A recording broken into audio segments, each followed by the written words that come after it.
Dear Patriots, before the news starts, please subscribe to our patriotic channel by clicking the subscribe button. Give us a thumbs up to this video.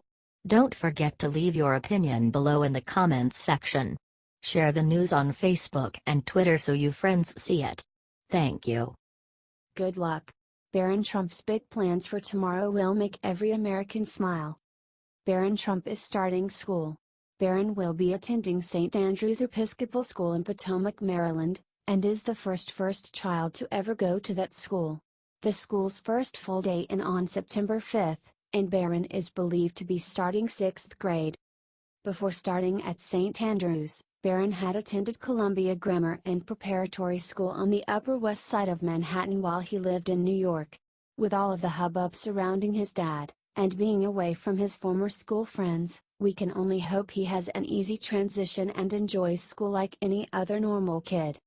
St. Andrew's enrolls around 580 students from pre-K to 12th grade, and is known for having a highly individualized curriculum so all kids can learn at their own speed. Melania is highly involved in Barron's schooling and chose St. Andrew's personally. When she chose St. Andrew's, she put out the statement, "We are very excited for our son to attend St. Andrew's Episcopal School. It is known for its diverse community and commitment to academic excellence. The mission of St. Andrew's is to know and inspire each child in an inclusive community dedicated to exceptional teaching, learning, and service, all of which appeal to our family. We look forward to the coming school years at St. Andrew's." With his awesome family behind him, it looks like he's off to a good start. Share this out if you hope Barron has a great year. HT Chicago Tribune, Ed Week.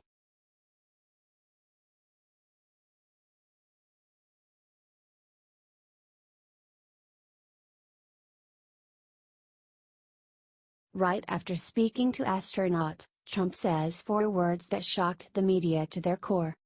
Astronauts Peggy Whitson and Jack Fisher came back to Earth from the International Space Station this weekend.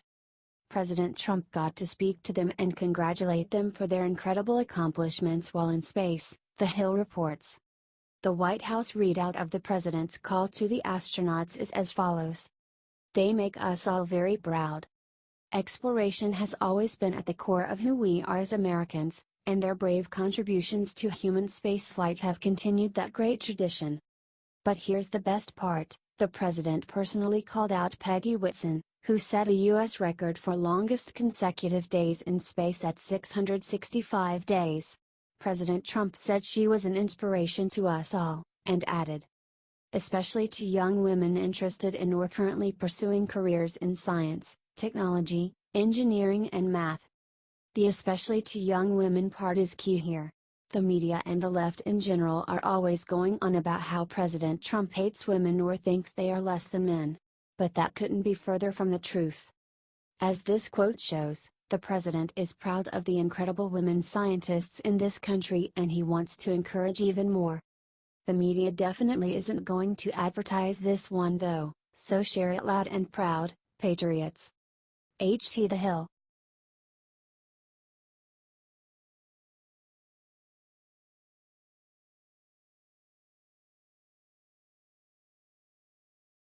Ambassador Bolton just told Trump one genius way to end North Korea for good.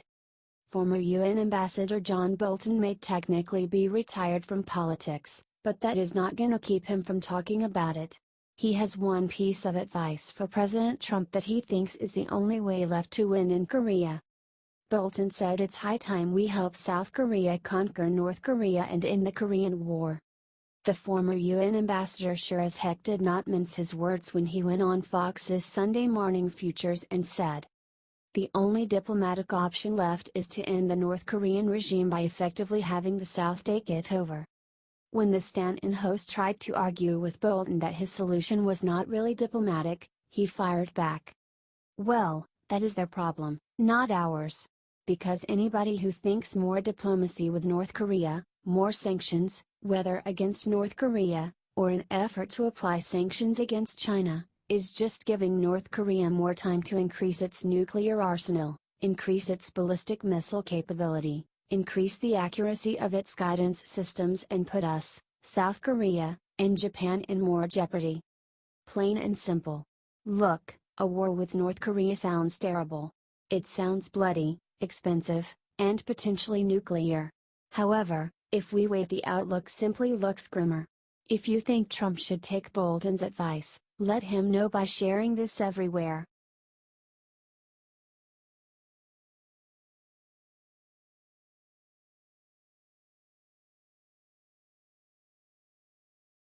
Not again. Hurricane Irma could destroy the state worse than what hit Texas. Another massive hurricane is brewing, just after Hurricane Harvey wreaked so much havoc and devastation on Texas and Louisiana. This one is named Irma, and Florida is in trouble. Governor Rick Scott has declared a state of emergency for every single county in his state. Hurricane Irma is now coming in as a Category 4 storm. His order states, Hurricane Irma poses a severe threat to the entire state of Florida, and requires that timely precautions are taken to protect the communities, critical infrastructure, and general welfare of the state, the order states. While she's expected to go up the East Coast, there's a small chance she could move into the Gulf of Mexico, where Harvey just left. While I hate to see a hurricane of that magnitude hit anywhere, it would be so awful if another went into the Gulf so soon after Harvey. I hope you will share this out everywhere, to warn those in the path of Irma to get out of her path sooner rather than later. We've already seen enough lives lost from one tragic hurricane this year. Please share and comment. Be safe. H.T. The Hill.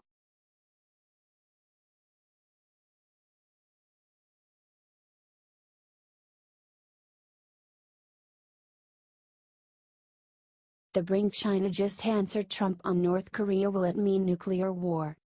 On Sunday, President Trump warned the world that he will consider cutting off trade with countries doing business with North Korea. This proves that Trump does not want war. He hopes to be able to avoid it if at all possible, by really turning the heat up on countries that continue to trade with North Korea. Like China. China's foreign ministry spokesman responded this way, "What is definitely unacceptable to us is that on the one hand we work so hard to peacefully resolve this issue, and on the other hand our interests are subject to sanctions and jeopardized." He also said he felt it was unfair. I don't think Trump's plan of action is unacceptable or unfair at all.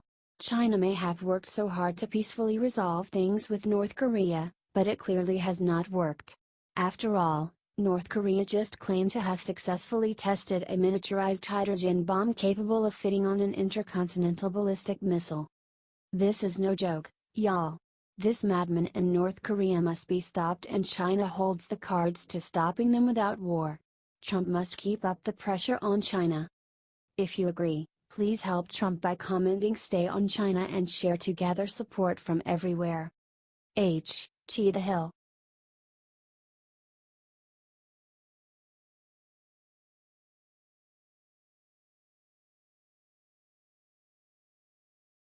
Justice Time. Jeff Sessions has a huge decision on DACA that will change everything. Today is the day that President Trump promised to announce his final decision on DACA, the unconstitutional executive order Obama made to protect illegal immigrants who came here as children. The president was forced to make the judgment by today after several Republican states threatened to sue the White House if it was not repealed.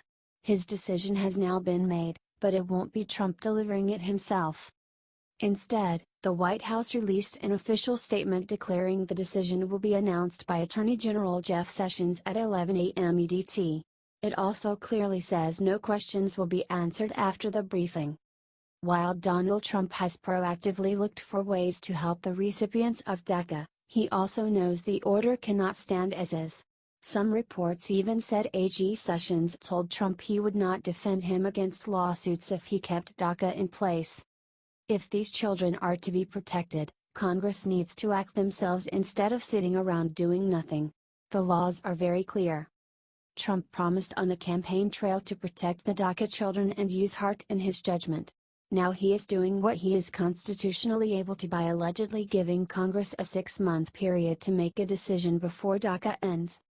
If you trust that the president, his attorney general, and the rest of the staff will make the best choice for America, share this out and tune in at 11 a.m. Eastern Time to see the official announcement.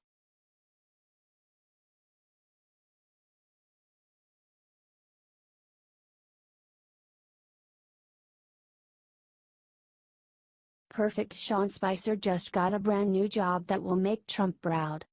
It's been a while now since Sean Spicer resigned from the White House. Since then we have had 10 days of scaramussy and the much more successful Sarah Huckabee in charge. Still, a lot of us have been wondering, where did Spicer go? Now we know. Sean Spicer is not simply retiring or returning to the Navy. Instead, he went and got a job with a company called Worldwide Speakers Group. Politico got their hands on a sample pitch by the company for Spicer. Audiences around the world will benefit from the same candor, wit, and insight that Spicer brought to the White House briefing room. It is good to see Sean Spicer landing on his feet after everything the media put him through.